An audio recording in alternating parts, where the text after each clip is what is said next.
नमस्कार दोस्तों, साइक्लोन का लेटेस्ट फोरकास्ट के वीडियो में आप सभी को फिर से स्वागत है। तो आज का ये वीडियो में हम साइक्लोन जो अरेबियन सी और बंगाल की खाड़ी पे फॉर्मेशन करने वाला है, जिसका संभावना अभी ज़्यादा बढ़ चुका है, इस पर पूरा फुल इंफॉर्मेशन के साथ डिस्कस किया जाएगा। ये वीडियो काफ़ी इम्पोर्टेंट और इन्फॉर्मेटिव हो सकता है। इसमें हम एक पूरा डिटेल्स में आपको जानकारी देंगे। साइक्लोन जो फॉर्मेशन करेगा उसका लैंडफॉल कहाँ हो सकता है, कहाँ पर इम्पैक्ट हो सकता है, कितना इंटेंसिटी गेन कर सकता है। इसीलिए वीडियो को लाइक और शेयर करके चैनल को सब्सक्राइब जरूर करें और अधिक जानकारी ऐसे ही पाने के लिए। तो दोस्तों, ये आज का सैटेलाइट का मैप है। आज है 20 मई। तो सैटेलाइट पे हम देख सकते हैं कि अभी भारत के पश्चिमी और दक्षिण हिस्सों के साथ आसपास के हिस्सों पे काफ़ी सक्रिय मौसमी कंडीशन बना हुआ है। आप देख सकते हैं कि पूरे कर्नाटका केरला के तट पर इंटेंस क्लाउड का फॉर्मेशन कर चुका है और साथ ही नॉर्थ तमिलनाडु के साथ साउथ आंध्र प्रदेश और कोस्टल आंध्र प्रदेश के हिस्सों पे भी घने बादलों को देखा जा सकता है। और मॉनसून के बारे में बात करेंगे तो मॉनसून ने अभी और भी प्रोग्रेस कर लिया है फोरकास्ट के हिसाब से। आप अभी देख सकते हैं कि मॉनसून का लाइन अभी फिलहाल पूरे अंडमान निकोबार को कवर कर चुका है। इसके साथ पूरा अंडमान सी को भी कवर कर चुका है। इसके साथ पूरा south east bay of Bengal के साथ सेंट्रल और ईस्ट सेंट्रल और साउथ बे ऑफ बंगाल के अधिकांश हिस्सों के साथ आसपास के हिस्सों पे भी मॉनसून फिलहाल पहुंच चुका है। और अरेबियन सी के दक्षिणी हिस्सों के साथ साथ मालदीव और उत्तर पूर्वी बंगाल की खाड़ी के हिस्सों तक भी मॉनसून पहुंच चुका है कुछ हिस्सों पे। और 22 मई तक ये सभी हिस्सों के रिमेनिंग पार्ट्स पे भी मॉनसून प्रोग्रेस करने की संभावना है, क्योंकि पूरा कंडीशन सपोर्टिव है। और 26 मई तक केरला पे भी मॉनसून पहुंच सकता है, थोड़ा 2 दिन आगे पीछे भी हो सकता है। इसके साथ सैटेलाइट पे हम देख सकते हैं कि अभी एक साइक्लोनिक सर्कुलेशन एक्टिव है west central bay of Bengal और साउथ आंध्र प्रदेश के कोस्ट के पास में, लेकिन इसका फर्दर डेवलपमेंट्स होने का संभावना नहीं है और ये कल तक क्रॉस कर सकता है साउथ आंध्र प्रदेश के कोस्ट के आसपास में। इसके साथ एक और साइक्लोनिक सर्कुलेशन फॉर्मेशन कर चुका है दोस्तों। पूरा केरला और कर्नाटका के हिस्सों के आसपास में लगा हुआ हिस्सों के आसपास एक साइक्लोनिक सर्कुलेशन का फॉर्मेशन कर चुका है। इसी के चलते यहाँ पर इंटेंस क्लाउड का फॉर्मेशन कर रहा है। और ये जो सर्कुलेशन है ये अगले 48 घंटे पे और भी डेवलप कर सकता है और ये सर्कुलेशन धीरे धीरे करके ऐसे उत्तर दिशा पे आगे जा सकता है और 22 मई तक कर्नाटका के कोस्ट के पास में ये पहुंचकर एक लो प्रेशर का फॉर्मेशन भी करा सकता है। उसके बाद ये और भी इंटेंसिफाई करके 25 नहीं तो 26 मई तक एक साइक्लोनिक स्टॉर्म का रूप ले सकता है ईस्ट सेंट्रल अरेबियन सी के ऊपर। इस पर आगे और भी डिटेल्स में डिस्कस करेंगे। और इसी के चलते पूरे कर्नाटका केरला महाराष्ट्र तमिलनाडु पुडुचेरी कराईकाल आंध्र प्रदेश तेलंगाना विदर्भ के साथ रायलसीमा कोंकण गोवा मुंबई मध्य महाराष्ट्र ये सभी हिस्सों पे आज और कल भारी से अति भारी बारिश का आशंका है। और केरला कर्नाटका के कुछ हिस्सों पे अत्यंत भीषण बारिश भी आज और कल हो सकता है और ये बारिश और भी इंक्रीज करेगा 22 मई के बाद से। इसके साथ Haryana Punjab north west Uttar Pradesh central Assam के साथ मध्य महाराष्ट्र के ऊपर अपर लेवल पर कई साइक्लोनिक सर्कुलेशन सक्रिय है। इसके साथ पंजाब के साथ साउथ हरियाणा से होते हुए साउथ मध्य प्रदेश से होते हुए उत्तर पूर्वी राजस्थान तक एक ट्रॉप लाइन एक्टिव है। इसके साथ पंजाब हरियाणा साउथ उत्तर प्रदेश साउथ बिहार से होते हुए वेस्ट बंगाल और बांग्लादेश तक एक और ट्रॉप लाइन जो कि ईस्ट से वेस्ट तक फैला हुआ है। इसके साथ मध्य महाराष्ट्र से होते हुए रायलसीमा और नॉर्थ इंटीरियर कर्नाटका के हिस्सों पे एक और ट्रॉप लाइन फैला हुआ है। इसके साथ एक और ट्रॉप लाइन एक्टिव है जो कि south east bay of Bengal से होते हुए साइक्लोनिक सर्कुलेशन जो बंगाल की खाड़ी पे है वहां से होते हुए साउथ आंध्र प्रदेश रायलसीमा से होकर south west bay of Bengal से होकर नॉर्थ इंटीरियर कर्नाटका तक फैला हुआ है। ये सब कंडीशंस के चलते पूरे पश्चिमी भारत के जो कर्नाटका केरला कोस्टल महाराष्ट्र मुंबई कोंकण गोवा के साथ महाराष्ट्र गुजरात आंध्र प्रदेश ईस्ट मध्य प्रदेश छत्तीसगढ़ विदर्भ के साथ तेलंगाना मराठवाड़ा बिहार झारखंड वेस्ट बंगाल ओडिशा तमिलनाडु पुडुचेरी पूर्वी उत्तर प्रदेश बांग्लादेश असम मेघालय नागालैंड मणिपुर मिजोरम त्रिपुरा अरुणाचल प्रदेश सिक्किम अंडमान निकोबार के साथ लक्षद्वीप और उत्तराखंड के हिस्सों के कई इलाकों में भारी बारिश का आशंका और तेज हवा के साथ बिजली गिरने की संभावना लगातार दिखाई दे सकता है। और ये सभी हिस्सों पे जो बारिश का एक्टिविटीज होगा ये आज से लेकर 27 मई के दौरान कंटिन्यू कर सकता है। और ये टाइम के दौरान यानी कि आज से लेकर 27 मई के दौरान पश्चिमी भारत का तटीय हिस्से पे अत्यंत भीषण बारिश का आशंका भी हो सकता है कई इलाकों में। और ये बारिश का एक्टिविटीज और भी बढ़ोतरी हो सकता है इसमें 27 मई के बाद से। और ये टाइम के दौरान उत्तर पूर्वी भारत के हिस्सों के साथ केरला के हिस्सों पे मानसून अनसेट कर सकता है कम से कम 26 मई के आसपास। तो अगले 7 से 8 दिनों के दौरान टोटल बारिश का एक्यूमुलेशन का मैप को आप देख सकते हैं। तो ये मैप के हिसाब से आप देख सकते हैं कि अगले 7 से 8 दिनों तक कहाँ पर कैसी बारिश हो सकता है। लेकिन इनको छोड़कर जो पंजाब, हरियाणा, चंडीगढ़, दिल्ली, राजस्थान, पश्चिमी उत्तर प्रदेश, पश्चिमी मध्य प्रदेश, नॉर्थ गुजरात, पाकिस्तान, उत्तर भारत के पहाड़ी हिस्सों पे मौसम पूरी तरीके से साफ रह सकता है और हीट वेव की कंडीशन कंटिन्यू कर सकता है ये सभी हिस्सों पे। अभी के लिए उत्तर भारत के राज्यों के लिए कोई राहत की संभावना नहीं है अगले 8 दिनों तक, यानी कि ये सभी हिस्सों पे बारिश का आशंका नहीं है और हीट वेव की कंडीशन लगातार आने वाले 7 से 8 दिनों तक कंटिन्यू कर सकता है। तो यहाँ पर हमने बारिश के साथ साथ लेटेस्ट वेदर कंडीशंस के बारे में पूरा डिस्कस कर लिया है। तो अब चलिए साइक्लोन और सिस्टम के बारे में जो बंगाल की खाड़ी और अरबियन सी पे फॉर्मेशन करने जा रहा है, जो कि ट्रेंडिंग टॉपिक हो सकता है, इस पर चलिए डिटेल्स में बात करते हैं। तो दोस्तों सबसे पहले हम ECMWF मॉडल का फोरकास्ट को देखेंगे। तो ECMWF ने अपने फोरकास्ट पे कोई भी चेंजेस नहीं किया है, बल्कि उल्टा GFS, आइकॉन और बाकी सारे मॉडल्स ने अरेबियन सी का साइक्लोन को सपोर्ट करना शुरू कर दिया है।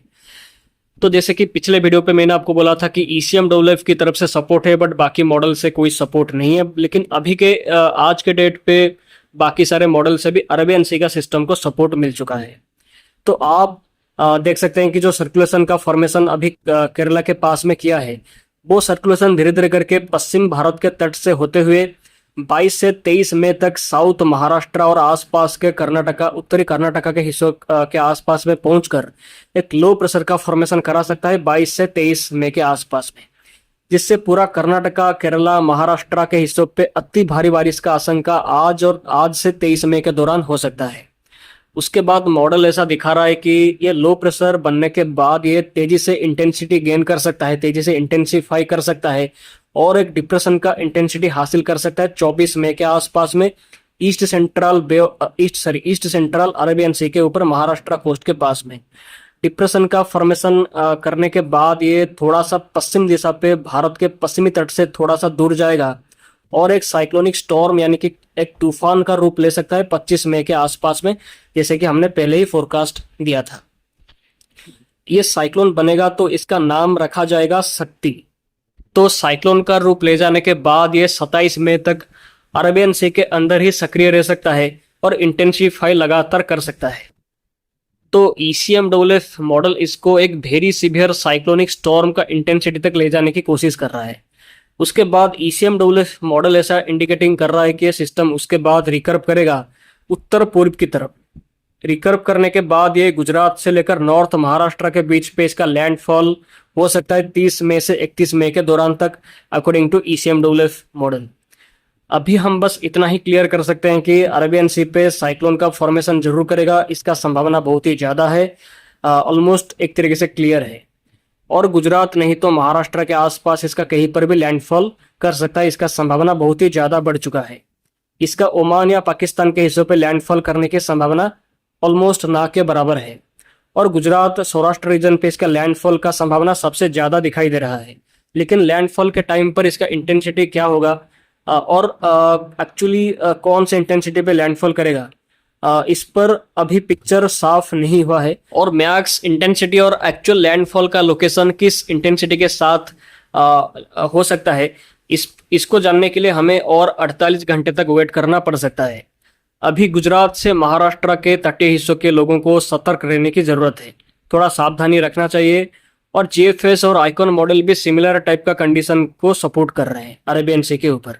GFS मॉडल तो 24 मई को गुजरात और सौराष्ट्र रीजन पे लैंडफॉल दिखा रहा है, यानी कि GFS मॉडल बिल्कुल कोई सिस्टम को सपोर्ट नहीं कर रहा था पहले अरेबियन सी पे, लेकिन अभी लैंडफॉल दिखा रहा है 24 मई तक, जो कि होने की संभावना नहीं है। और आइकॉन मॉडल को देखेंगे तो आइकॉन मॉडल बिल्कुल ECMWF के जैसा ही फोरकास्ट कर रहा है। तो आइकॉन मॉडल को आप स्क्रीन पर देख सकते हैं कि आइकॉन मॉडल के हिसाब से अरेबियन सी पे एक सिवियर साइक्लोन नहीं तो एक वेरी सिवियर साइक्लोन का इंटेंसिटी वाला सिस्टम बन सकता है, जो कि गुजरात के पास पे, गुजरात के कोस्ट के पास में 27 मई तक पहुंच सकता है। तो कहीं ना कहीं गुजरात पे और आसपास के तटीय महाराष्ट्र के हिस्सों पे एक साइक्लोन का खतरा इंक्रीज कर चुका है, बढ़ चुका है। ये सारे मॉडल्स से एक ही चीज क्लियर है ऑलमोस्ट कि अरेबियन सी पे कुछ बड़ा हो सकता है और पश्चिमी भारत को खतरा इसमें सबसे ज्यादा है। इसमें फिलहाल के लिए कोई भी बड़ा बदलाव आने की संभावना अभी और नहीं है। अभी हमें बस जानना है कि इसका मैक्स इंटेंसिटी और एक्चुअल लैंडफॉल लोकेशन क्या हो सकता है, और गुजरात नहीं तो नॉर्थ महाराष्ट्र पे इसका लैंडफॉल के टाइम पर इसका इंटेंसिटी क्या हो सकता है। इस पर पिक्चर और भी क्लियर हो जाएगा अगले 48 घंटे के बाद। तो अब बंगाल की खाड़ी का सिस्टम के बारे में बात करेंगे। तो अरेबियन सी के साथ बंगाल की खाड़ी पे भी तूफान नहीं तो एक डिप्रेशन का फॉर्मेशन का खतरा इंक्रीज कर चुका है। तो आप ECMWF का फोरकास्ट को देख सकते हैं कि ECMWF मॉडल ऐसा दिखा रहा है कि 16 मई तक east central bay of Bengal के ऊपर एक लो प्रेशर सिस्टम का फॉर्मेशन कर सकता है, जैसा कि हमने फोरकास्ट किया था। इसके बाद ये तेजी से इंटेंसिफाई कर सकता है और इंटेंसिटी इंक्रीज करने के साथ 27 नहीं तो 28 मई के आसपास एक डिप्रेशन का फॉर्मेशन इसके चलते हो सकता है ईस्ट सेंट्रल और north east bay of Bengal के ऊपर। और ECMWF मॉडल ऐसा दिखा रहा है कि उसके बाद ये उत्तर पश्चिम दिशा पे ट्रैक फॉलो कर सकता है, यानी कि उड़ीसा से वेस्ट बंगाल के बीच पे कहीं पर भी इसका लैंडफॉल हो सकता है अकॉर्डिंग टू ECMWF मॉडल। और जबकि सी ट्रैवल इसको थोड़ा ज़्यादा मिलेगा, इसलिए मॉडल इसको कमजोर साइक्लोनिक स्टॉर्म का इंटेंसिटी तक पहुंचाने की कोशिश कर रहे हैं। कम से कम 29 मई से 30 मई के दौरान इसका लैंडफॉल हो सकता है उड़ीसा नहीं तो वेस्ट बंगाल के बीच पे अकॉर्डिंग टू ECMWF। लेकिन इसका लैंडफॉल के टाइम एग्जैक्टली कौन से हिस्सा पे लैंडफॉल करेगा और कितना इंटेंसिटी ये हासिल करेगा, इस पर अभी फिलहाल पिक्चर क्लियर नहीं है। इस पर बोल पाना अभी काफी मुश्किल है। अभी हमारे पास थोड़ा टाइम है क्योंकि अभी 10 दिन के आसपास का लीड टाइम है। लेकिन एक बात साफ है कि इससे उड़ीसा, वेस्ट बंगाल, झारखंड, बिहार, बांग्लादेश के बड़े इलाकों में भारी से अति भारी बारिश का आशंका हो सकता है 28 मई से 2 जून के बीच में। लेकिन साइक्लोन का खतरा कितना है और कहां पर लैंडफॉल का संभावना ज्यादा है, ये जानने के लिए हमें मैक्स 2 से 3 दिनों तक और टाइम लग सकता है इसके बारे में जानने के लिए, खास करके इंटेंसिटी और लैंडफॉल का लोकेशन के बारे में जानने के लिए। लेकिन हाँ, उड़ीसा नहीं तो वेस्ट बंगाल के बीच पे इसका पॉसिबल लैंडफॉल हो सकता है एक डिप्रेशन नहीं तो एक साइक्लोनिक स्टॉर्म का रूप में 29 से 30 मई के बीच पे। इतना ऑलमोस्ट क्लियर हो चुका है। और GFS मॉडल को देखेंगे तो GFS मॉडल भी सिमिलर टाइप का सिचुएशन को सपोर्ट कर रहा है।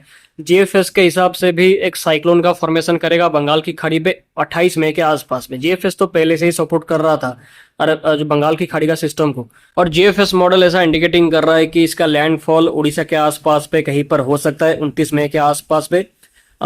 लेकिन अभी मॉडल क्लियर इंडिकेशन नहीं दे सकता है कि लैंडफॉल एग्जैक्टली कहाँ पे करेगा, कितना इंटेंसिटी के साथ करेगा। इसलिए हमें थोड़ा और वेट करना पड़ेगा बंगाल की खाड़ी का जो सिस्टम का फॉर्मेशन करेगा उसका इंटेंसिटी ट्रैक के बारे में और भी डिटेल्स में जानने के लिए। और आइकॉन मॉडल को देखेंगे तो आइकॉन मॉडल भी डेवलपमेंट दिखा रहा है बंगाल की खाड़ी पे 26 से 28 मई के आसपास में। तो हर मॉडल से एक बात क्लियर है कि बंगाल की खाड़ी पे डिप्रेशन का फॉर्मेशन करेगा, 100% इसका संभावना है। और पूर्वी भारत के हिस्सों पे इसका लैंडफॉल हो सकता है और बिहार, झारखंड नहीं तो नॉर्थ छत्तीसगढ़ की तरफ लैंडफॉल के बाद ये आगे जा सकता है क्रॉस करने के बाद। एक तरीके से ये साफ है कि पूर्वी भारत पे इसका पॉसिबल इम्पैक्ट हो सकता है और उड़ीसा नहीं तो वेस्ट बंगाल पे इसका कहीं पर भी क्रॉस हो सकता है डिप्रेशन नहीं तो एक साइक्लोन का रूप में। अभी का मॉडल का एक कॉमन पैटर्न है और ऐसा संभावना बिल्कुल हो सकता है कि इसका ट्रैक चेंज भी हो सकता है, मे भी बांग्लादेश की तरफ ट्रैक भी मोड़ सकता है सिस्टम का। एटलीस्ट 2 दिनों के बाद ट्रैक इंटेंसिटी पर और भी ज़्यादा जानकारी हमें मिल जाएगा बंगाल की खाड़ी और अरबियन सी का सिस्टम का। तो दोस्तों, एनसेम्बल का ट्रैक फोरकास्ट को आप स्क्रीन पर देख सकते हैं कि एनसेम्बल के हिसाब से अरेबियन सी पे एक सीवियर साइक्लोन को लेकर फुल सपोर्ट है, एक बड़ा सिस्टम को लेकर अरेबियन सी पे फुल सपोर्ट है और बंगाल की खाड़ी पे भी डिप्रेशन का नहीं तो एक कमजोर साइक्लोन का सपोर्ट यहाँ पर एनसेम्बल की तरफ से लगातार शो कर रहा है। तो आने वाले दिनों पे मौसम भारत के कई राज्यों पे काफी हद तक बिगड़ सकता है, काफी हद तक खराब हो सकता है। और अगर दोनों बंगाल की खाड़ी और अरेबियन सी पे एक साथ साइक्लोन का फॉर्मेशन करके एक साथ लैंडफॉल करता है तो ये काफी खतरनाक और काफी रेयर बात हो सकता है हिस्ट्री पे।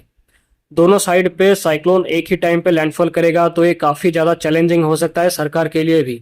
इसलिए आई थिंक वेस्ट बंगाल, उड़ीसा, महाराष्ट्र, गुजरात के सरकारों को और नॉर्मल लोगों को भी आज से प्रिपरेशन करना चाहिए इस पॉसिबल खतरे के लिए, क्योंकि काफ़ी इंटेंस वेदर एक्टिविटीज़ हो सकता है आने वाले टाइम पे सभी हिस्सों में।